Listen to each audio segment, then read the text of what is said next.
Episode 3. We did it. We did it. On that note, welcome to It's Fate, Episode 3. I'm Morgan Barker. And Katie Christiansen. And we are going to be recapping A Court of Thorns and Roses by Sarah J. Maas, chapters 28 through 35. I like this flavor. What you drinking? Olipop, vanilla. No, strawberry vanilla. I'm drinking Olipop watermelon lime, and I also really like this flavor. We're also wearing red for a certain character. I'm sure you can guess who, but that will be introduced shortly. Yes. Follow us on some of our social medias. Yes, we have Instagram, which is at It's Fate Pod, P-O-D, and then TikTok, which is at It's Fate Podcast, because somebody already had pod. Are they even using that account? No, I couldn't even find it. It was weird. I know that happens. Yeah. Oh well. We also are on YouTube now. We are. We have visuals, so if you want to see our faces, we're cute. Yeah. Yeah. Yeah. It's Fate Pod as well on YouTube. So that's fun. Big spoiler warning. Yes. I know we say that every time, but I feel like we have to. Spoiler warning, you have to read. You don't have to, but we recommend reading A Court of Mist and Fury. However, I would say that we don't spoil as much as we did last episode. No, but I think it's still good to, warn people. I agree. Especially if they, listen to this one first. Yeah. So. Yeah. So just beware. We will try to preface every time we're about to spoil something by saying, spoiler alert. Yes. Okay, let's get into It's Fate, real life moments. Yes. Why we're meant to do this podcast. No. So last week, Katie introduced our new segment, It's Fate, real life moments. We have a lot of those in our friendship and in our lives. And one of them is that when we were trying to figure out what days to record, which we both have spouses, we both work. I'm also a mom. Katie's a dog mom. We have lots of things outside of this, and so that could potentially be difficult. But I think it was the first option. We were like, does Monday work? Because I will never have an after work meeting because I don't work Mondays. You don't typically have after work meetings on Mondays. And your husband usually goes to class, and my husband's able to watch the kid. So it's perfect. It was fate. It's meant to be. It worked out. First time. So, and we also release them on Mondays, which I think is... Yeah, it works out. It's perfect. Mm-hmm. Yes. Okay, let's get into our chapter recap. Yes. Chapter 28. A lot to talk about. A lot. There's a lot in this section of chapters. So,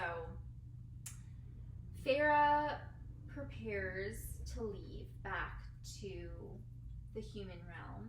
Yes, because we left off, they had their lovey time. And then Tamlin was like, get out of here. He's like, actually, bye. Yeah. So Feyre prepares to leave. Alice puts her in some dress styles that Feyre is like, oh, this must be popular with the humans. Mm-hmm. Again, we see that the Fae are aware of what is happening in the human realm. Who are the spies? I think it's the emissaries, like Lucian. I think Lucian's a spy. Like, he sneaks into the human realm and is like, what are they? I mean... Yeah. Yeah? I think so. I wonder if they can be... Tamlin can transform them into, wolves. I wonder if he can transform them into humans. Or into, a crow. Oh, of course he transforms into humans, because when she leaves, the fairy guy that's driving the carriage is into a human. That's right. I forgot about that. Or like a bird or something, where they just are... peeking from the skies. Yeah. Okay. Yeah, I like that. Me too. She starts referring to Tamlin as Tam. Cute nickname. Lucian wants Tamlin to give her a few more days, but Tamlin's like, no, she just needs to leave. Yes. Spoiler kind of moment. Just for this book, we learn very soon that Tamlin was trying to find somebody to love him, right? Mm-hmm. And later there is speculation of okay, did Tamlin use Feyre, or was he really in love with her? And I feel like he choosing to send her away shows that he really did love her, or else he would have wanted her to stay. What do you think? I agree. Yeah. I agree. Or else I feel like you see later too, and he's like super depressed. Like he clearly loves her in some capacity, whether he's like in love with her or if he's more just like protective of her and loves her in that way. Well, and I think you can be in love with someone and it not be like a healthy love. For sure. So. For sure. I think that's might be what's happening. But yeah, I do think Tamlin loved her. Yeah, I agree. It's a little bit selfless of him to send her away. Yeah, and it's just one of those other moments that we talked about last episode too, where we see, I keep wanting to use the word humanity, even though he's not human, but just that like compassion and that part of him that's not just this beast. Empathy. There you go. Yeah. That's the word. Thanks. Yeah. So Tamlin says goodbye and he says he loves her again, but this time she's awake and she fully hears it. Yeah. Feyre does not say it back. She's like kind of scared. She feels like it'll be a burden if she says it back. When I read that, I was like, how does saying you love someone, how is that a burden? What do you think? I think Feyre sees herself as a burden. You know, like just in general, like kind of unlovable. Yeah. Ugh, that's so relatable, to be honest. It's so sad. It's so sad. It's so sad. But I think she sees it more as like, oh, she's leaving. If I tell him I love him, he's just going to be like pining after me and he's not going to be able to like move on with his life. Yeah, okay, wanting to set him free, kind of. That makes sense. Yeah. Feyre falls asleep after, like, while she's leaving. Why do you think Tamlin glamours her to sleep out of the way of the spring court and back into that human realm? I think maybe because he didn't want her to change her mind, and like maybe he thought that when she gets to her family, there's no way she'll come back because she's missed them so much. But if she were to like get partway there, and we don't really know how long that time is. Yeah. Although, do we know? A day, maybe? That's not that long. I think it's a few days because when she go, oh, you know what? It's probably shorter because they're like fairies and they're in a carriage. And they're in a carriage. Yeah, I don't know, but maybe he was worried she would turn back. I can see her turning back. Yeah, me too. So Feyre returns home, and her sisters don't even recognize her. They're like, "Who are?" They're like gonna bow to her. They're like, "Oh, lady," and she's like, "It's me, girl! Surprise! Your huntress sister." Okay, something I noticed when she was talking about Nesta, as like a little foreshadowing. She says referring to Nesta. Yeah, she'd been made differently from something harder and stronger than bone. Beautiful foreshadowing right there. Beautiful, because Nesta is something else. Yeah. We found out that they made back their money and that Feyre has been, like, basically, her family believes that she's been caring for their sick aunt all this time. Okay, so I never thought about it until reading it this time, because they've talked about glamour throughout the book, and obviously I've read the book before, so this is round 2 of hearing about glamoring. Do you think glamoring someone's mind without consent is like a violation of their privacy and of their being? Yes. I agree. I didn't even think about that, and then I was like, that's so rude. It's so wrong. Yeah. I don't like it. I don't either. But it's such a theme throughout a lot of these books. That's what's done. And I can see how they can like convince themselves, I have to do this for their own betterment, but like they should be given the toys. Made me sad. I didn't like it either. Yeah. Why do you think Feyre just left so easily? I feel like she was just like, okay, I believe you, bye. And wait, left who? Tamlin. Oh, okay. I was thinking of the family. I got confused. That's okay. I think she was scared. I don't know. I mean, that was kind of a big thing, like the blight and her knowing that it could make it to the human realm. I think she thinks that she has the power to protect her family. I don't know. I feel like now that I'm really thinking about it, she always just kind of did what Tamlin told her to do. That's true. I think she didn't think she had any authority. And she was calling him her High Lord, Mm-hmm. which as that, like, she does, that's kind of claiming him as her, I don't want to use the word master, but kind of, but it's like, in the context of this novel, everyone's High Lord, like, that is their master. Yeah. It's like having a king or something. They'll like follow. that. They're like the law. Yeah, and They are the law. And if they want something from you, you do it. Yeah. I just think it's interesting to compare that, like, this Feyre to, like, later Feyre. I feel like later Feyre would be like, no, I'm not leaving. I'm not going anywhere. No. Heck no. We love character development. Yeah. Okay. Chapters 29 and 30. This is when Feyre is home. She finds out that Tamlin gave Feyre this huge fortune. And they accredit it to the aunt dying, and Feyre inherits everything. I love how Mr. Archeron and Elaine just, like, believe that all this luck just happened upon them. God! They're like, oh yeah, Dad's leg was healed because of this thing, like this random healer, and then Father invested randomly, and then all of a sudden his ships were found, and now Feyre's here, and she has rubies the size of our heads. It's so naive. I know, but it makes sense for Elaine. Yeah, it does. And I could totally see how Nesta's, like, not falling for it. She's like, I know. Come on. We've been living in poverty and almost starving all these years, and just like, so maybe happens. One instance of good luck. Like, those good investments, great. You can buy a house instead of a shack. Mm-hmm. But then for everything to be happening and all of a sudden have more wealth than you did before. I don't buy it. Pretty naive. Nesta is distant and cold as usual. We find out she did not marry Thomas, which, if we remember from the very beginning of the book, was somebody that Feyre was warning her not to marry because he stands by while his father beats his mother and just isn't a very good guy. Elaine, in her naivete, is thriving. She's gardening and she's happy and she's wearing these gowns and she just seems to be loving life. Elaine asks Feyre to visit the continent with her, and she says Nesta doesn't want to risk the sea crossing, and I feel like it really shows how much she's impacted by her father's ships getting That's a lost good at sea. point. She's so fearful. Very fearful, and like, I'm not gonna do that. Nesta also, you find out that she didn't finish what they call like the season, like the social season. Yeah. Like she didn't date anyone. Like Bridgerton. Why do you think she didn't finish the season, and why do you think she was like staring down Elaine's suitors?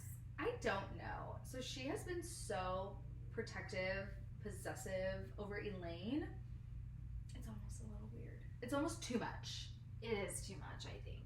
It's like, the typical trope is like a protective older brother, which is also too much. Like the whole not letting them live their lives. And then it's just that but with a sister. And it's a lot. But back to the sea crossing thing, a little foreshadow moment too. Like when change comes, Nesta doesn't seem very open to it, and I think she has this really hard exterior, but she's actually very fearful and afraid. I think you're right. I don't think I connected her fear with like the sea crossing and even change. I didn't until you brought up the sea crossing. My goodness, my brain today. Same. Okay, so we also find out, even though we think Nesta's kind of afraid of a lot, she did attempt to go rescue Feyre, but her carriage broke down, which probably means magic intervened in some capacity. Oh no, we find out that Nesta couldn't find a way. She couldn't find a way to get to Feyre. Feyre is rich. She takes her money. She heads down to her old village and gives some people some money. She says it's only a 3-mile walk. That's like an hour and a half. That's a long time. That's a long walk. That's not a stroll to me. No. Anyway, just wanted to note that. She visits her old cottage in Old Forest. She says she hates the cottage, and she makes a point to note that Elaine found this as a shelter, as a place of protection, and kind of notes that, like, because of that, Elaine is stronger, and I thought that was interesting. She seems to imply that Elaine choosing to view beauty, even in their rundown life, made her stronger, whereas Feyre chose this hatred and just like bitterness towards that life. What do you think about that? I think I feel like yes, there is a strength in being optimistic and hopeful, but Elaine also didn't have to worry about feeding her family. Like that's easy for her to say, but Feyre had the pressure of like providing for her family. Yeah. Of course, it's not going to be like the sanctuary for her. Out of all of her sisters, I think she faced their poverty head on, and both Elaine and Nesta. I mean, Nesta was just entrapped in her own hatred for her dad and the whole losing their riches and losing their mother. And I think Elaine was still not understanding the grave severity that they were in of like they can't feed themselves. Yeah, it's almost like Elaine was too young to have the depths of hatred that Nesta had towards her family situation, but old enough to be like so stuck in that rich, wealthy life, like thinking that everything just is going to work out for me because that's how it has my whole life, and someone else is going to take care of me.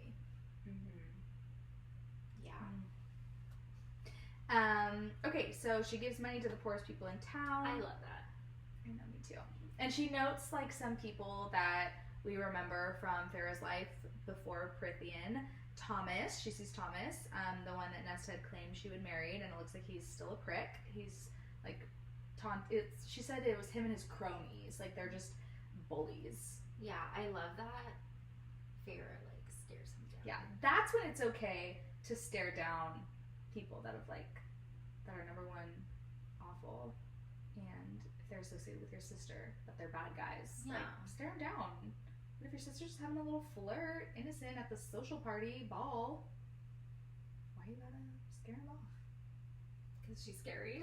She's so scary. She runs into Isaac, her old frolicker of the hay. The rumpling of the hay. Rumpling of the hay. He's happy, he's in love, even though I don't think that much time has passed. I don't think so. It's only been like a few months. Yeah, maybe 6 months at most. Yeah. She says that Isaac appears grown up, and he's with his wife, and this just kind of shows us that life kept going while Feyre was gone, and that the humans are living their blissfully lame life, being none the wiser of what's going on, not that far from them. And while Feyre attempts to adjust to her new life in her now mansion home, she keeps referring to this shadow inside her, a shadow that won't allow her to view the world the same or even paint. What do you think that shadow is? I don't know. I think it's depression. I do. Like this just like ominous, crippling feeling. Or just like heartbrokenness. Yeah. I also think it maybe her connection to magic and like the magical world is gone. Yeah. So she feels this like void. Yeah. And it's warning her. I think it's like warning her to open her eyes. Things are not what they appear. Get back and fill that void. Yeah. Nesta is again described with characteristics that are Fae-like. Feyre describes her like just as beautiful, and she even says she's as still as the Fae. Interesting. I know, that is very interesting. And this author uses a lot of terms like how they move with like lethal grace and, like you said, the stillness, and that is kind of used to describe Nesta a lot. Yeah. Very interesting. Very beautiful, very almost like animalistic in the way that she moves. Yeah, kind of harsh features, but like in a gorgeous way. Graceful. Yes. Yeah. But still scary. Gracefully scary. Nesta confronts Feyre about Prythian, and she's like, I did not succumb to that glamour. I remember everything. And this is when we find out that when Nesta tried to go after Feyre, the reason she came back is because she couldn't find a way through the wall. Feyre is very shocked by the fact that Nesta would go after her, and this is kind of, it's not like sweet, it's not a sweet interaction by any means, but it definitely is heartwarming and a little bonding moment for them, where I feel like Feyre doesn't fully understand Nesta, but is learning that in her own way, Nesta does love her. Yeah. Nesta also says that she didn't marry Thomas because she knew that he wouldn't go after Feyre with her. Yeah. And I think that really shows how important loyalty is to Nesta. Yeah. Like, if you are not willing to die with me, to die on the hill with me and my family, I don't need Get you in my out. Mm-hmm. Maybe that's why she's staring down these men that Elaine's chatting with. She's like, I know they will not die with us. Yeah. Maybe. I don't know. Mm-hmm. Interesting. I'm just like thinking about it now. I'm wondering if part of her feels mad at are they like elite, like the rich of the village? Interesting. Because she was like, we've always been beautiful. We've always been who we are, and you ignored us because we were poor. Yes, and I think it was Nesta who even said, like, it's like they acted like we were just on vacation for a short period of time. Nobody checked up on them, and now they're acting like nothing happened. That would make me mad. Me too. I also would be staring down these. I wouldn't want to be associated with any of them. I wouldn't want to marry any of them. I'd be like, you have no compassion or heart, or you're just so. That's a really good point. Yeah. Interesting. So Feyre spills the beans and tells Nesta everything that happened with Prithian.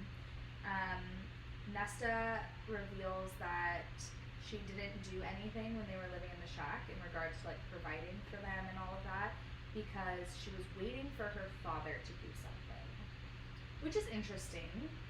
Do you think this is a good reason or excuse? No. I don't either. I think it's so prideful. It's super prideful. Yeah. Again, she's not like able to see the full picture of their life because she's so focused on her hatred for her dad. Yeah, it's all consuming. She would die. She would literally die by starvation in order to prove a point. Yes, and she would have her sisters die. Yeah, That's the thing. to prove a point to her dad. Who might be dead before they are, so Yeah. we'll never know that the point was proven. Stupid. It's dumb. I don't agree. And she shares that losing their fortune isn't the only reason why she hates their father. She has hated his father since he let their mother die. And she had also said something to Feyre, like, you would have done anything to save your High Lord that you love. And Feyre's like, yeah, I would have. It's like, Dad did it. So maybe they didn't know each other and that stuff. I don't know what to tell you. Yeah. We also see this pattern with her dad of like doing nothing when he's confronted with a hardship. Yeah. Right?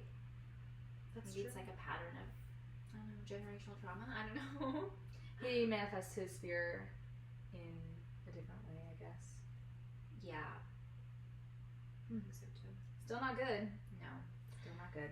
Chapter 31, Feyre is at the ball and she's just Elaine. Oh yes, because Dad threw a ball, right?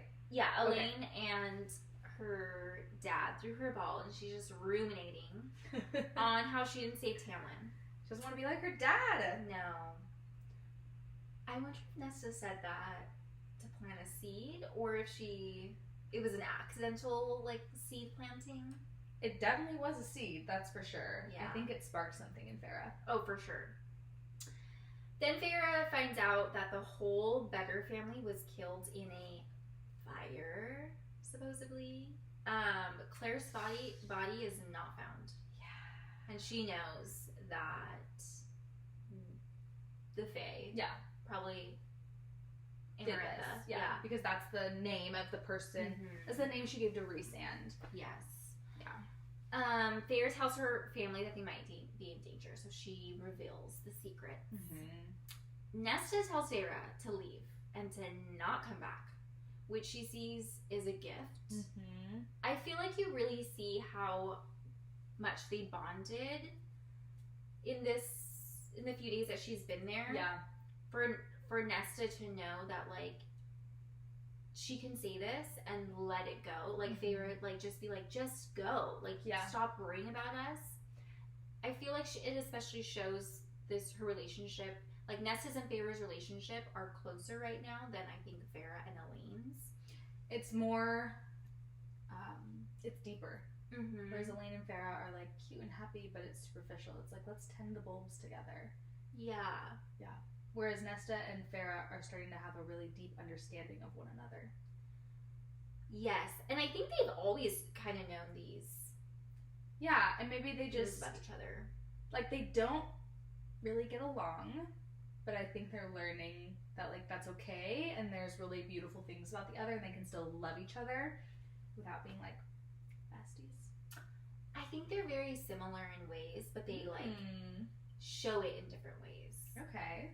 I think they're both very protective of their family and the people they love. They're both prideful. They're both fearless when it comes to protecting the people they love. Unless it's your 11-year-old sister going out to hunt in the forest. Then who cares about her? She can die. No, because your dad needs to learn his lesson. It's your job to teach your dad a lesson. Yeah. And if your sister dies, then everything will be fine because dad will know that he screwed up. Exactly. Now you're understanding. I get it now, Nesta. You make so much sense. Okay. Then Nesta, like, Feyre, they're having this little, like, bonding moment. Yeah. And Nesta's kind of like, oh, my dreams. Like, maybe one day I'll get... What do you think they are? Okay, so I don't know. I think she says that she wants to know what life would be like where, you know, being a woman doesn't hinder her. And that she would just have, like, all the fortune. Like, being a woman with fortune meant that the possibilities were unlimited. And apparently that isn't possible in the human side of things. But I think this is a little bit of a foreshadow because we know that in some capacity, so spoiler alert, really minor one, in some capacity Nesta does get this opportunity. And she doesn't necessarily take advantage of it right away. And I don't even think she knows what her dreams are. No. Probably similar to Feyre, where she probably never had an opportunity to really think about what her dreams were, and now they're kind of served her on a platter, and she's like, wait, I don't even know I don't know myself enough to even know what I would want. And I think that concept for Feyre and later Nesta too, we see is that idea of like, even though I said I wanted this, like, I don't actually deserve this. I'm not worthy of this because of how I've acted or what I've done. And I think Feyre is kind of the same. Again, very similar. You're right. They're very similar. So interesting. Yeah. Very interesting. Oh, I wanted to note that when Nesta says, like, don't come back here, this is the second time that someone in Feyre's family has said, like, go. Get out of here. There is a better life for you. Do not worry about us. So, just interesting. To Elaine. Where is her dad? Dad is gone. Dad is I don't understand. Dad hides in his turtle shell and, like, does not come out when hard things face him. I know. And we see him again in the later book, and I don't understand the character arc. We'll have to talk about it when we get there. Yeah, he's not my fave. Me neither. Not my fave. Elaine is like, suddenly I remember everything. Like, I remember the cottage and the beast and the wolf and you being taken. Is that all it takes to undo a glamour? Of just, like, a quick... Hey, remember this? I wonder if it's like it's like glamoured and then, like, because like that memory kind of like pulls up that string and you're like, oh wait, and it kind of just like takes it off down. That's true. And I wonder if it also has to do with Tamlin's powers being less than before. Maybe. Who knows? Okay, it does take her 4 days. So we know now. We forgot. Okay. It takes her 4 days to get to the spring court. That's a long time. That is a long time. So no wonder Tamlin was like, go night-night. First of all, saves you the trouble of just chilling in this carriage. That would be so for days. Boring. I mean, it probably took her, even if it took like 2 days. That's so boring. I know. She didn't have like a book or anything. I know. And nobody to talk to. Man. That was nice of Tamlin, I guess. I guess so. Oh. So she finally gets to the spring court. the whole manor is like destroyed. Everyone is gone. There's no one there. So, can you imagine? Can you imagine going to this place that you now discovered, or you've now decided to be your home? The person you love was there, and they're gone, and it's just blood. No. What would you do? Cry? Me too. I don't think I'd be like, I need to find them. I don't know. I think I would just assume they were dead. Same. Well, she maybe does think that, but then she finds. That's true. Yeah. So chapter 32, Tamlin, she can find Tamlin and Lucian's tracks, which we're seeing more little bits of like how her background as a huntress is coming into play. And they didn't really do anything during the fight, which makes me curious where all the blood came from. Because it seems like Tamlin and Lucian just walked out of there. I know, I'm like, did they like kill some of his... Well, she said there was blood, but not a lot of gore. Where'd they get the blood? I think like gore is guts and flesh. Okay.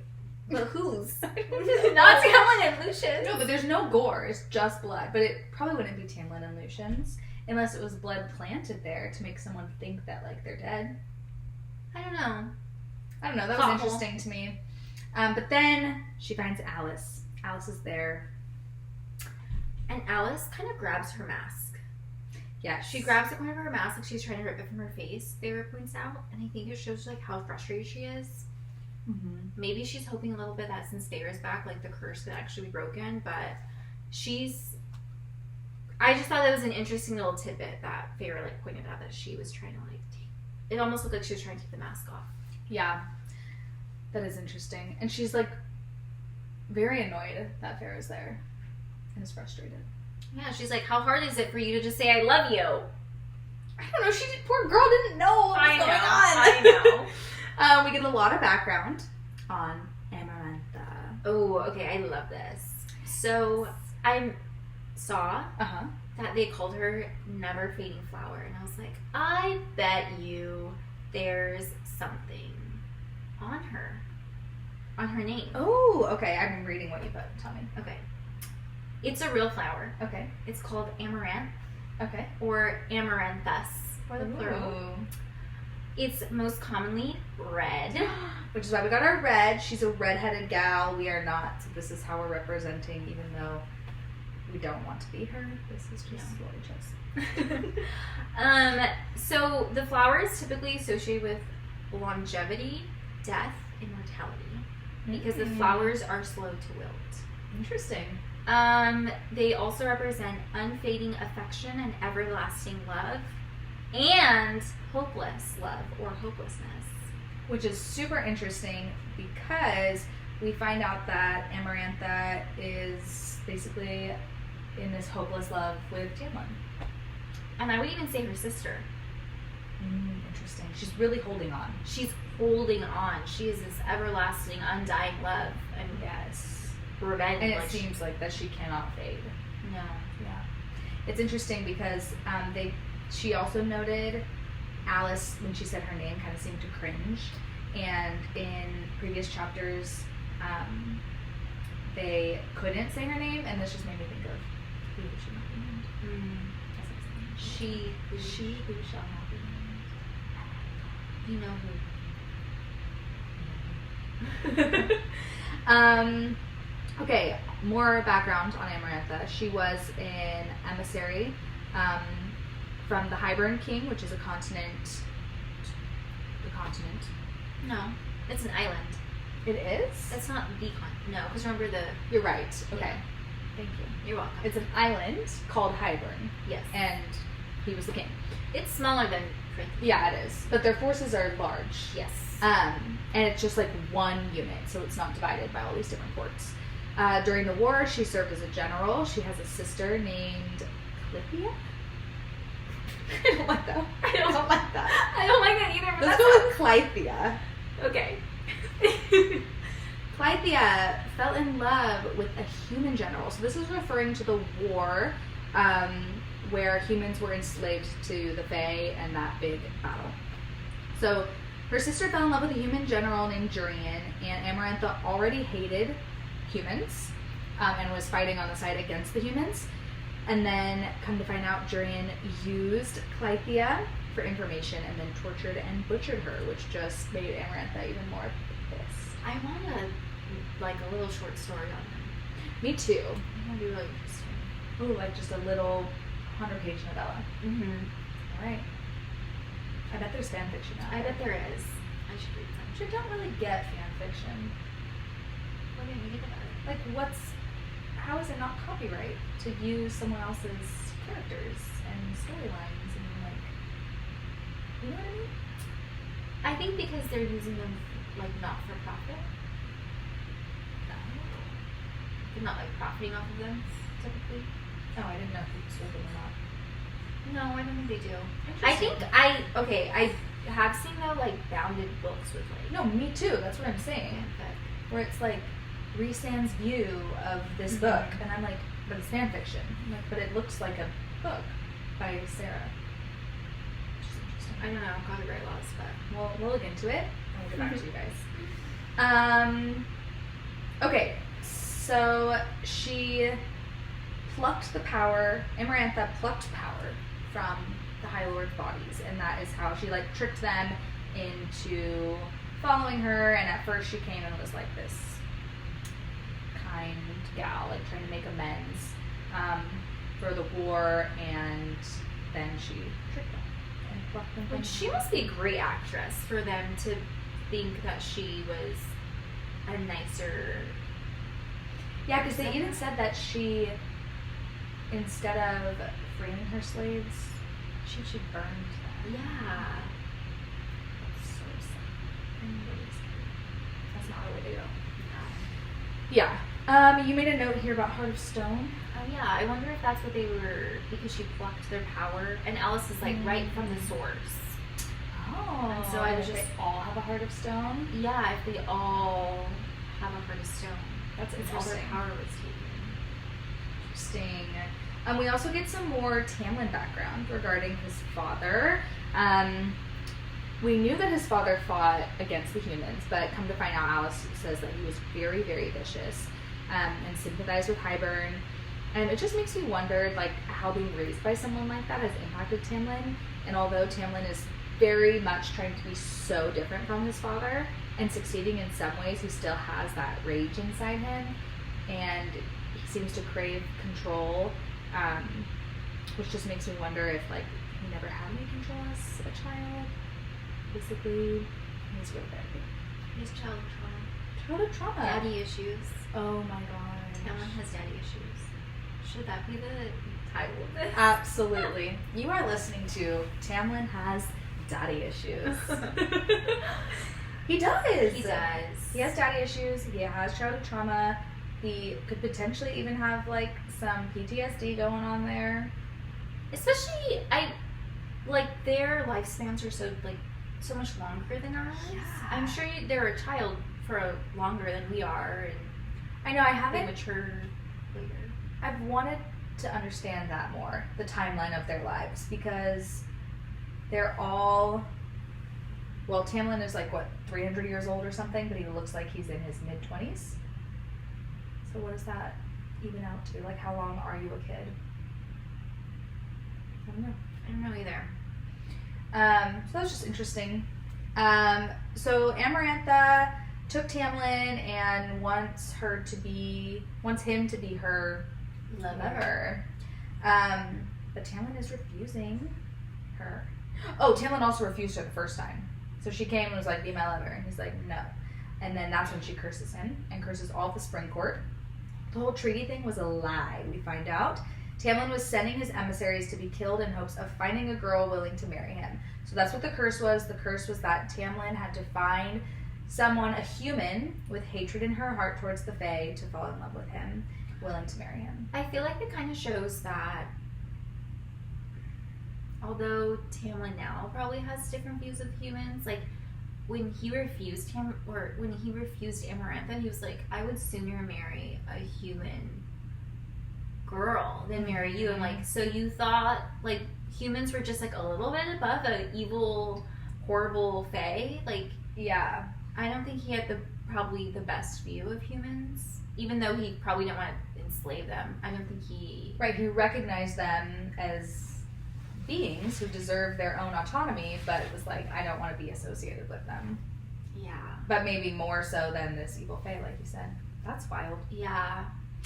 A part of the curse included them not being able to talk about what was really happening, so that's why we got all those vague riddles, which I didn't remember when we were reading it the first time.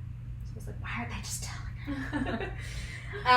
We find out that the High Lords of Day, Summer, and Winter Court were slaughtered because they rebelled or attempted to rebel against Amarantha, which this is a little spoiler alert. In later books, there are more trials and there's a war, and these are the 3 courts that are more quickly to sympathize and help in future books, which I thought that was interesting.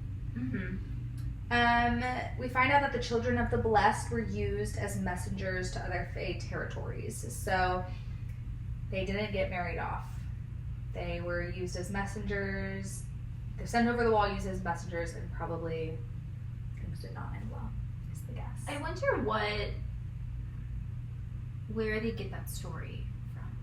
Like, just because they're, like, sent over, like, you never see your friend because they go over, like, why do you think they're, like... I wonder if that's what was told to them. Mm. Like, one of Amarantha's cronies, or like a glamour or something. Or a hope. Yeah, I just go hope. over there.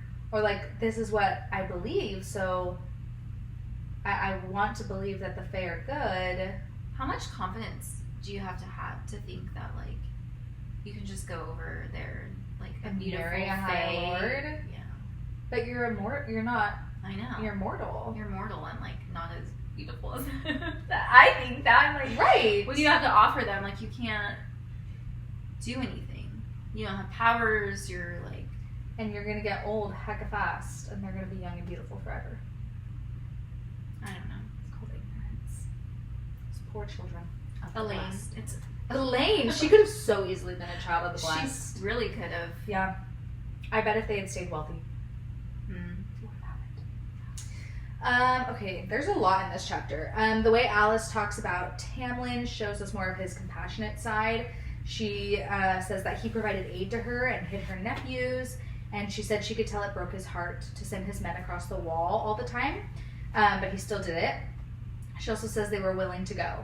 What do you think of this idea? The whole, like, one life is worth sacrificing for the greater good. Okay.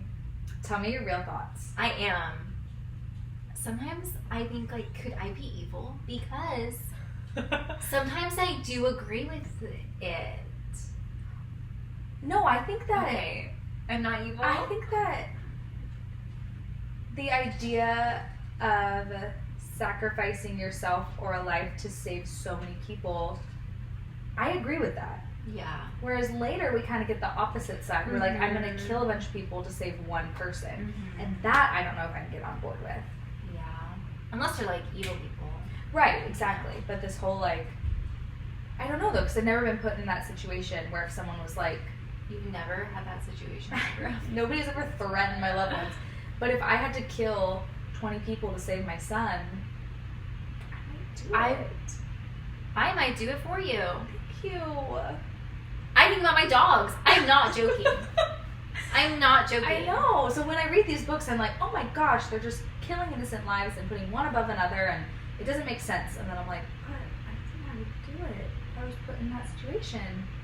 If someone harmed your baby, would you be like Amarantha for, like, oh my god, if you were immortal, transform. you would be like 500 years later, like revenge on everyone.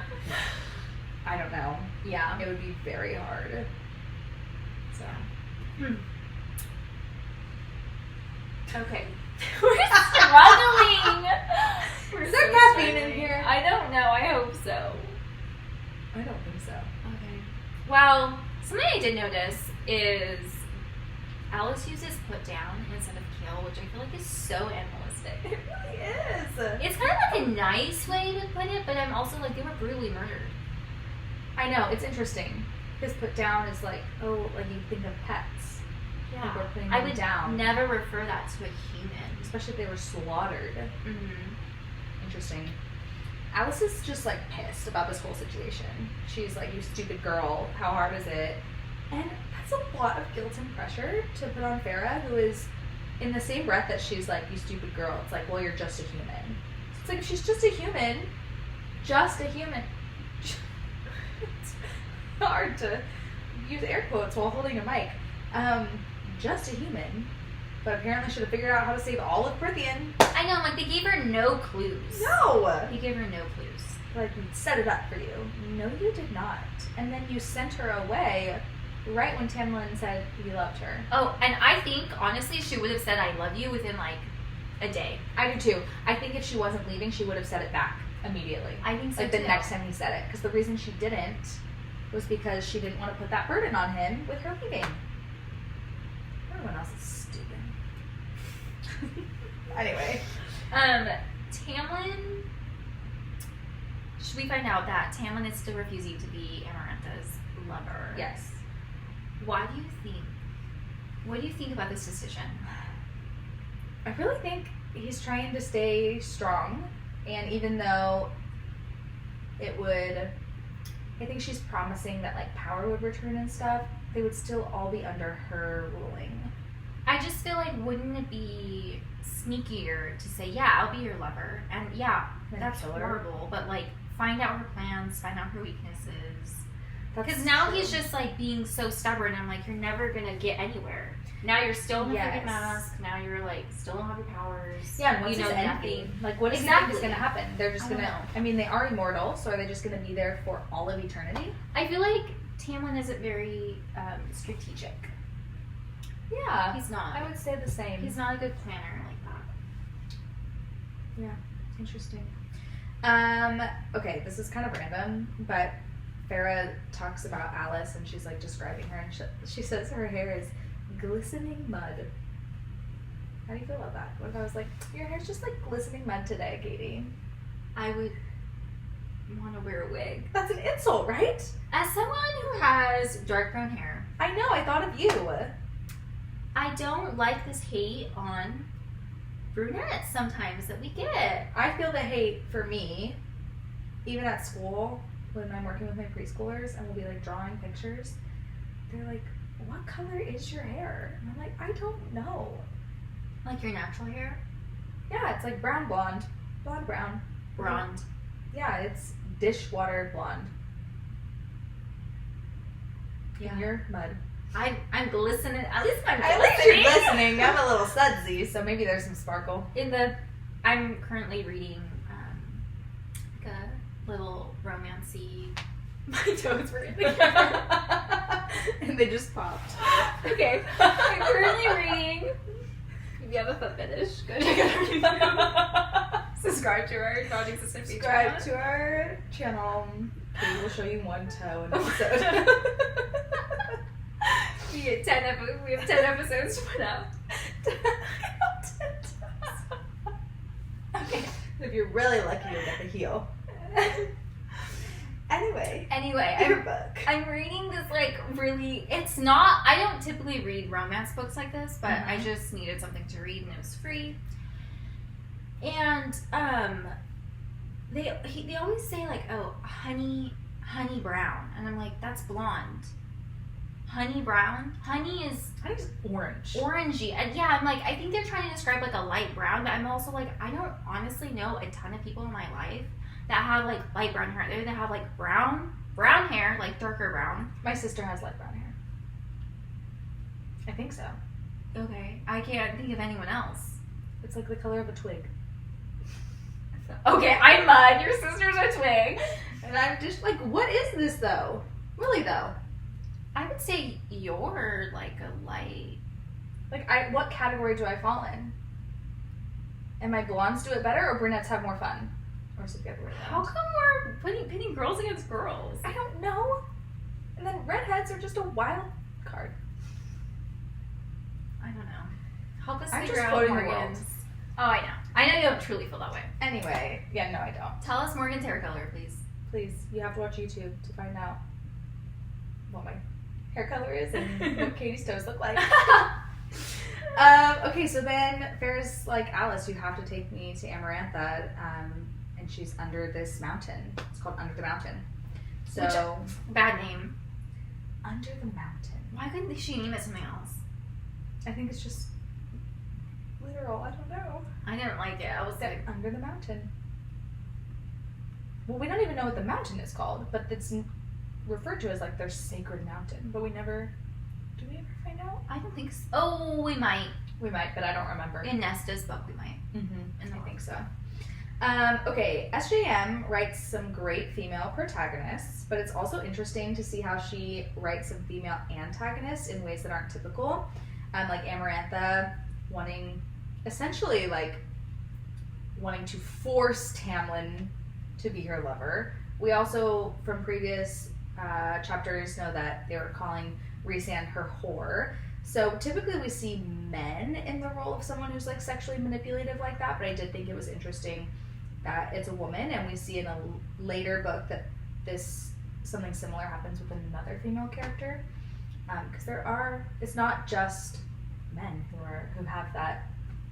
Now that you say that, trait. I wonder if it's because men or like males and females in Fae are like physically, they can be like females can be just as powerful as like physically strong, I should say. Oh, that is interesting. And so they can overtake, like if they have more magic than like a lesser Fae or even just like a high Fae, they could overtake them. And I wonder if it's just like another, like, right, they can access that power control. It's not okay, obviously. No, not at all. I did just think it was interesting because in real life, there are women who act this way. And unfortunately, men aren't as believed because they think because men are always the bad guy. So it's just an interesting perspective, and I thought I really like this author. I love how I just love it. I do too. I love it. I do too. Chapter 33 and 34. Okay, Feyre is just like, okay, I'll go to the mountain. Does she have a death wish? What is her? Is this confidence? She went from being like, I'm just this shrivelly human, I can't stay and help the Blight, I can't even tell Tamlin I love him, to being like, I'm gonna conquer this never-ending flower. Never-fading flower. Yeah. I don't know. The things we do for the ones we love. Would you do it? I don't know. I mean, I think so. I would like to think I would, but I'm like, I just love how in like fantasy books like this, like they're always, like the heroes are always just like so brave. I know, I want to be brave. But I don't want to be put in a position where I have to prove it. To be brave? Me neither. I'm brave every time I get in my car. You never know what's going to happen. True. Yeah. I'm brave every time I walk alone. Yeah, don't do that. I don't. Good. I'm too scared. I'm not brave. And don't ride your one-wheeler alone. You'll sprain another ankle. Oh, it's healed. Good. I'm so glad. Finally. I'm sure the listeners are very happy to hear that. They can walk around. Okay, Alice gives Feyre advice. She says, don't drink the wine. Don't make deals with anyone unless your life depends on it. Yes. And don't trust anyone, even Tamlin. Dun dun dun. Feyre starts thinking about all the people, the innocent people that have died by the hands of Amarantha. She thinks of Stumpy Gumpy. Our boy. There he is. And that kind of fuels her. Yeah. She remembers his pain. Stumps. She meets the Adder. I just don't know if I like Adder. What do you like? Ator? Ator. Okay, we can say Ator. I don't know. We should really look it up. Next time. Tell us how you say it. Please. I say Adder. I just don't like I don't know. Adder. Like the snake. The snake? It's a snake. An adder is a snake? Mm-hmm. Then maybe it is adder because it's like alluding to snakiness. Maybe. I don't know. But interesting. Okay, how do you picture the adder?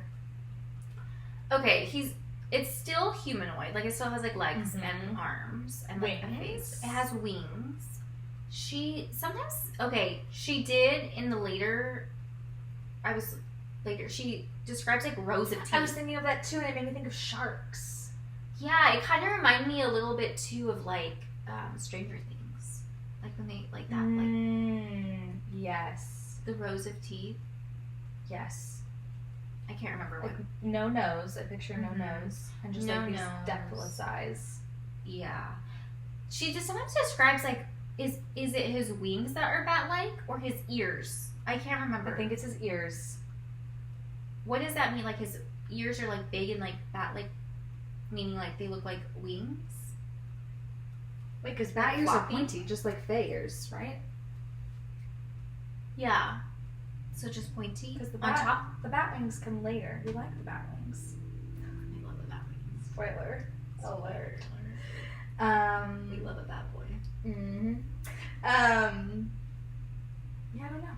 It's hard I to can't picture. remember. It's hard. It is hard for me to picture these, like, magical creatures. Me too. I do my best, but Same. Can't do it. yeah. Okay, she also sees while the adder's kind of like, or Ator is dragging Call her. it adder, it's fine.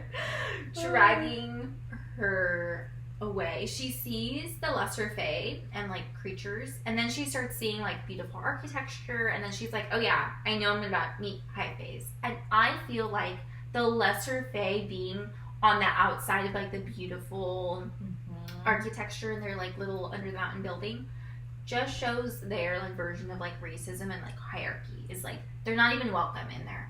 Yes, and if you remember back to when she was living at the manor, even though they were servants and not slaves, which that's a step, all of the servants were lesser fae. Mm-hmm. And every society has some sort of hierarchy, unfortunately, but it is interesting to note that and how it comes down to power and, honestly, beauty, too. Mm-hmm. So, and then we meet Amarantha. She's described as pretty, but not as beautiful as Feyre anticipated. And she says she feels like there's something, like, sucking away at her beauty. That made me think of how anytime I've read, like, fantasy or watched any sort of fantasy where magic, like dark magic, is involved, there's always a price. Mm-hmm. And I wonder if her use of dark magic and this evilness inside her is kind of sucking away her beauty. Mm-hmm. I think that's a good thing to point out. Feyre talks about wanting to paint her. She wants to paint everyone. She's obsessed. She's obsessed with painting people. I just think it's interesting that she wants to paint someone who's, like, caused so much harm. I know. I don't know, maybe it's, like, her way of, like, processing, like, feelings, or... Yeah, that just must be how know. she sees the world. But she's obsessed. It's like every... Like when she, like, told Lucian, like, I'm gonna paint you, and she, like, was giggling, and he's like, okay. Well, and she's also said before, like, I'm sad because I know I'll never be able to, like, paint Capture this. And just try. We're not painters, so The you only don't know. way that you won't be able to paint it, for sure, is if you don't try. Come on, Feyre. And if you don't succeed, try again. I wonder if she does ever paint Amarantha. I don't remember. I don't remember either. Because they do talk a lot about her paintings later. Yeah, I don't remember. I don't think so. Tamlin makes absolutely no expression or any type of sign that he recognizes Feyre. She also sees that he's still wearing the mask, which is so torturous for him, I'm sure. Okay, the adder, like, laughs. Okay, this one I was like, okay, the adder's laugh is described as water on a griddle. I think it's like, Do it. I cannot. Like this? This is how I imagine Okay, it. do it. Oh, I was picturing like,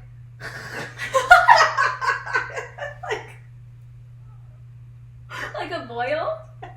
ooh, that's Like even a weirder. boil. I imagine, like, you know, when, like, water splashes No, on the... that makes more sense. Maybe it's both. Maybe. I don't know. Hope Just thought everyone it was weird. enjoyed that. Something else is she talked about her bowels turned watery. Did she poop herself or did she just get cramps? I thought of that too. I was like, oh my gosh. I'm like, did you just have liquid diarrhea? I don't blame her, first of all. No. But second of all, yeah, I don't know. Bowels turn watery. I think it's just like that pit in your stomach. Like, you need to go, but... I wasn't even thinking Oh. of that. I'm just like so much fear that you just feel like. No. Headcanon Feyre gets nervous diarrhea. She has IBS. Feyre has IBS and Tamlin has daddy issues. Perfect. Aww. Anyway, Claire. So Amarantha, we know, tortured Claire. How do we feel about Tamlin allowing Claire to be tortured? I think it goes back to that idea of like, well, she's not the person I love, so we're just gonna let it slide. I don't know her, and it's for the betterment of the person I love. Mm-hmm. Which is sad. It but is also, sad. I can't say that I would do anything differently. Yeah, especially with like Claire's family all being dead. I'm kind of like, well, the person I love is alive. I know that sounds awful. That sounds so bad. I know. But of course, and then a part of me is like, no, he should have said something. He should have fought for her. Yeah. She's an innocent Yeah, person. she's innocent. Mm-hmm. She also describes Claire as being nailed to the wall. Like, and it reminded me of how Jurian crucified Amarantha's sister. That's and right. I wonder if that is Amarantha's way of like getting back with humans. Like a statement. Mm-hmm. Very interesting. And yes, we find out that Amarantha has somehow captured Jurian and wears one of his bones around her neck on a necklace and wears his eye as a ring on her finger. And he's like alive. He's alive. Yeah. You can see. Disgusting. So that could have been a statement to him. I don't know. Ugh. When Amarantha is bargaining with Feyre, we see that Jurian's eye is like swiveling, and I wonder if that was his way of trying to warn Feyre. I think you're right, because it says as soon as Feyre says that she'll do this deal or starts to kind of bargain back with her, the eye stops swiveling. And Amarantha like tucks at it, like it's kind of like yeah, and he kind of like stops. My pet. Yeah, Don't do that. Yeah, very interesting. It is interesting. So Feyre agrees to this bargain. She has 3 tasks: once every full moon, or to solve a riddle. Yes. 3 months is a long time. I know. It's a long time. But I do think that's good. Or the thought behind it of like, okay, well, I'll have time to recover and like regain my strength. Oh, I thought of like Amarantha has time to drain her. Yes, but I think Feyre might have seen it as like, okay, well, I'll have time to like recover. Okay. Yeah. Right before she makes the deal, Tamlin does make eye contact as if to tell her, do not make this deal. Do you think he should have shown more emotion through facial expression and eye contact, and do you think it's reasonable that he didn't? I honestly, I don't know. Like, I know. I want him to do something. Me too. And Feyre seems like to understand why he's not. And I understand why he's not. Me too. But I'm also a little bit like, I'm like, fight, Tamlin. Like, this woman has been after you for like hundreds of years. Like, yeah, do something. Yeah. I know. And Feyre made a comment of like, maybe his power's been stifled even more. Like, so we don't really know. We don't at this point. Yeah. Yeah. Then she gets beat up. Yeah, Amarantha's like, give her a welcome worthy of my court. I know. And it's like bones cracking and bruising blood. So when Feyre accepted the deal, she was going over it in her head and kind of thinking like, okay, I hit everything, looking for loopholes. Do you think she should have added more specific verbiage into her deal? Yes, I for sure do. I spent like an hour going over all my stipulations. Yeah, and like, can I get this like written down? Yeah. Yeah. I need your signature. In blood. Yeah, blood oath. That can be scary to make with Amarantha, but yeah, I think she should have added more. Like, you're either gonna die or you're gonna not, so might as well make the blood oath. Especially that Feyre has experience with like fairies like to be sneaky. And Alice said, do not make any deals. And here she is. She already disobeyed one of Alice's rules. One of Alice's rules. Okay. 35. This is our last chapter. Feyre wakes up in a dungeon. She's hecka beat up. Lucian visits her and heals her with magic. He now has a little bit of his magic back. that was given him by Amarantha to help entice Tamlin. Like, look what I can do for your people. I'll give you them back magic. He tells Feyre that she shouldn't have come and that Tamlin sacrificed a bunch to get her here. And this kind of goes back to what we talked about when Tamlin sent her away. Like, I don't think he would have done that if he didn't really love her. Mm-hmm. And even though it started as a ploy to free his people, I think he did truly fall in love with her in one way or another. Mm-hmm. We get more background on Amarantha and Jurian during their battle. And when Amarantha was battling Jurian, she sacrificed a lot of Hybern's, like, war materials. What's the word I'm looking for? Resources. And defied orders to aid the king and cost him the war.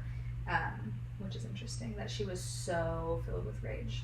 Again, undying love. Yeah. For her sister. Like an unreasonable amount. Mm-hmm. Yeah. But then again, Tamlin's letting other people die for Feyre. I don't know. I know. It gets very gray. Morally gray. Yes. I can't remember if I did note this later, but it does feel like the Fae are, like, blindly loyal. Mm-hmm. Like, they pick somebody and that is their person. Yeah. Or their people or their group. And they will do anything for them. Yeah. Okay, when she was talking about when Lucian was kind of giving more background story on Amarantha and Jurian's battle, I noticed that he said that Jurian had been gifted some protection against her. By who? By what? I don't know. The cauldron. I don't know. That wouldn't make sense. I don't know. And then Lucian also mentions that Jurian's punishment was fitting. Are you joking? I mean, it's fitting to be stuck in a ring, your eyeballs stuck in a ring, tortured for weeks, your eyeballs stuck in a ring by this evil human and your soul captured in it too, watching her for hundreds of years? No. To me, that isn't fitting. I agree. Just the death would be enough. Yeah. And like, okay, if you... And that's the revenge, like a life for a life. Yeah, not the whole, like, I'm gonna make you watch me be evil for hundreds of years. It goes from being, like, rageful and wanting revenge to being a psychopath.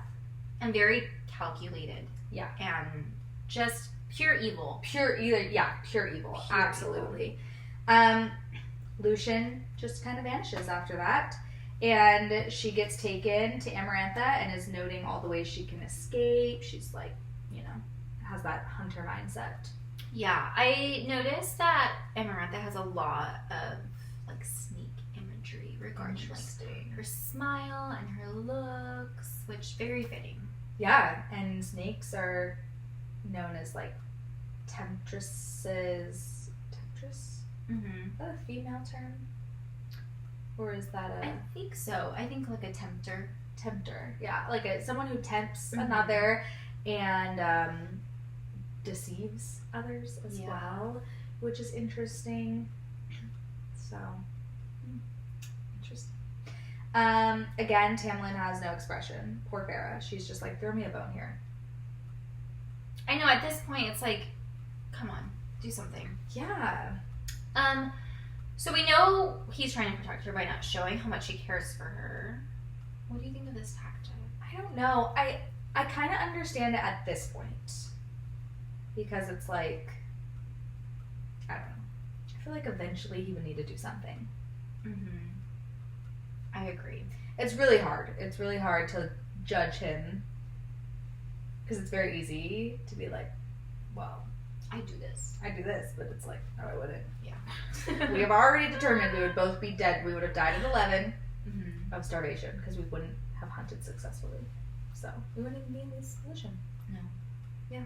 Long gone. Long gone. Amarantha calls for Rhysand when Feyre won't tell her his name. Her name. Feyre won't tell Amarantha what her name is. Mm-hmm. There we go. Do you notice that Rhys bows from his waist? Because he kneels for nobody. Foreshadow. Okay, so this is interesting and a little bit of a spoiler alert as well. Actually, definitely a spoiler alert, so note that. Rhys also allowed Amarantha to torture Claire knowing that it wasn't Feyre. Like, he definitely knew who Feyre was. How do we feel about this as well? Because it's also that idea of, like, I'm going to protect someone I love over everyone else. And you're placing someone's life ahead of someone else's. I know, it's a little icky still. It is. It feels icky. I don't know. Again, it's like that morally gray area where you're just like, Mhm. I totally understand why you wouldn't say anything. Yeah. We also know that this is a big spoiler. He like took away her pain, like physical pain, while she was being tortured. That's right. I forgot about so that. I mean, at least he did something. True. I just think that it, like, the book world will kind of get on Tamlin for, like, letting that happen. But I think if we're looking at it from that perspective, then we also have to be upset with Rhys. And, like, they chose to make these decisions. And that is what it is. And I'm sure they don't feel good about it. No, I don't think either of them do. Yeah. Lucian is brought out by the Adder, and Rhys is demanded to hold his mind for Feyre's name. And what that means is that Rhys essentially has the ability to, like, shatter minds, which we kind of talked about in the last episode, and how, and, like, just the snap of his fingers, Lucian would be mind melted. I think it's very interesting that Amaranth already knows that Feyre is really stubborn and probably would be like, okay, Rhys, hold my mind, like, that's fine. But bringing out Lucian, Yes. she knows that Feyre's probably really protective of Lucian and doesn't want him to get hurt. Yeah, it makes you wonder if she learned that through Rhys, from, like, Rhys peeking into Tamlin or Lucian's minds, too. But yeah, this is where I noted that it's like the Fae are just blindly loyal. And while I say blindly, like, it could be a good thing, it could be a bad thing, but Lucian will not betray Feyre. So, like, he's sitting there being like, melt my mind. I'm not going to betray Feyre because that would be betraying Tamlin, my high lord, my master. And Feyre would not, or Tamlin would also let Lucian die because it knows that, like, Tamlin just didn't do anything. Again, like, he's just sitting there. He will let Lucian die to protect Feyre, his best friend. Yeah, but he's known way longer. Only friend. That he's known way longer than Feyre. Yeah, they've known each other for like 3 months. Yeah. Just interesting. This is just something we get hints of, like, of how powerful Rhys is, if this is his base power, and Feyre also notes that, like, he didn't even take his hands out of his pockets. He just looked at Lucian, which is a powerful man. Terrifying. Amaranth then notes that Feyre's name is old and from an earlier dialect. She's a little, astrology girly. She gives me astrology vibes. Oh, okay.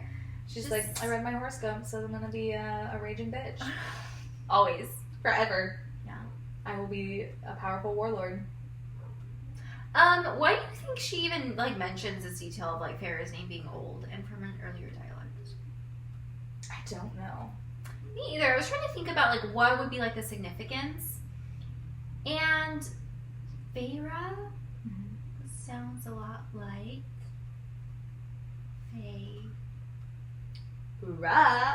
Yeah. Faye Ra. Yeah. Which is just interesting. I wonder what Feyre means. Have we looked that up? I looked it up, and she made it up. She made up the name.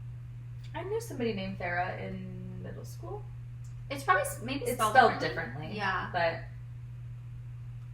yeah. I don't know either. Amaranth, the astrology girly, get your tarot cards read. Line up. Yep, there you go. And then Amarantha gives her the riddle. Okay. Should we read it? Yeah, we can read it. Okay, let's read the riddle. Because it's right at the end.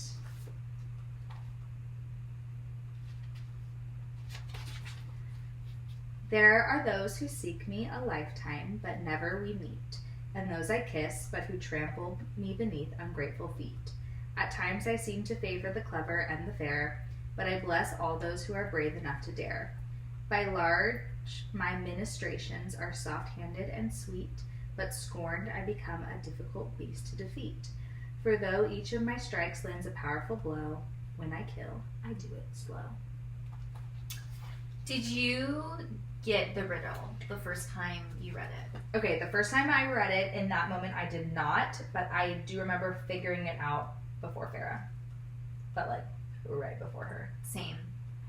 I also think it's when people like get mad at Feyre for not getting the riddle. I'm like, she's illiterate. She probably has no practice Yes. understanding riddles. That's a really good point. I just like you're getting mad at her for not understanding this riddle. She doesn't. She hunted. Yes, and it's not written down. She couldn't read it even if it was. That's another thing. How is she just holding all those words in her brain? There's no way I could. I would be like, can you repeat that 10 times? Yeah. Can I memorize this? I would. No way. I would be able to be like, I'm dead. I know, and also she's under so much pressure in that moment in this scary place that kind of represents hell, and just has that pressure put on her. Like, no. Yeah. I don't get mad at her at all. So Tara. You said tarot, so Feyre goes back to her seance. It's her seance. Feyre is having a seance with her tarot cards, and Amaranth is joining her. They're having a BFF Girls' night. Girls' night. Feyre goes back to her cell for, and after a few days, she gets called for the first task, and that's where we leave it. Let's do some connecting the cosmos. Okay. Something I noticed is that, okay, like I mentioned, Jurian crucified Clivia. Is that what we're calling her? Clithia. Wait, Clithia. Clithia? We don't like the Clith. I don't like that. Okay, there's a lot of crucifixion that also happens in Crescent City, which I thought was very interesting. It is. And in Crescent City, there's a lot more angels, and I feel like the crucifixion is a little bit like of a spiritual. It definitely has, obviously, like, roots in, like, Christianity. Yeah. Like, I feel like a lot of fantasy books, movies, whatever, that I've seen have that root. Yeah. Of the Christian faith. Yeah. So that is interesting. Okay, we also find out that Amarantha has a spell book, and it reminded me of Aelin's spell book in Sword of Glass series. Interesting. And I wonder if Amarantha is using like kind of like word marks or like some kind of like that kind of magic.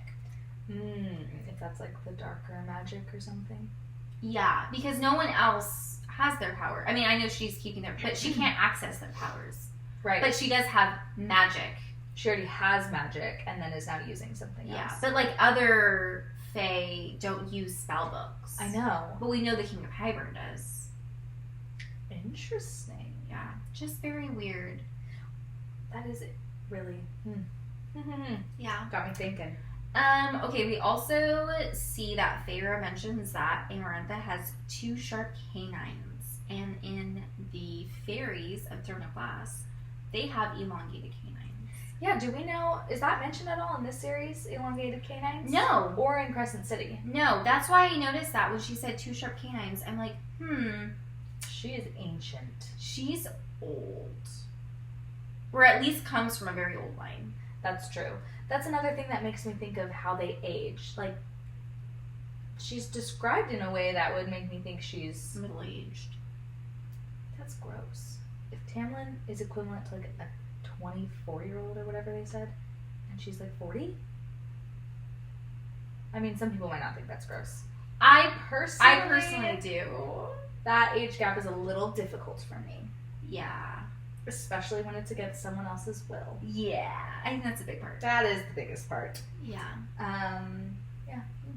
Okay. Yeah. Okay, so we have another new segment we want to introduce called In Our Prithian Era, because we're Taylor Swift girlies. Big Swifties. Yeah, Katie even more than me. She's like basically Taylor Swift. Oh, don't even say that. Don't even say that, please. It's true. I'm With glistening mud hair instead. Oh yeah, and like not the ability to sing that well. I mean, auto-tune. You can do it. True. Thank you. You're welcome. Support my Just do it like a Taylor Swift drag. Yeah, I do. I look nothing like Taylor Swift though. No. I mean, No. well, let's do our segment. Yes, so we thought it would be fun, this was Katie's idea, to do a little spin the wheel. First character. Nesta. What is Nesta's Taylor Swift song?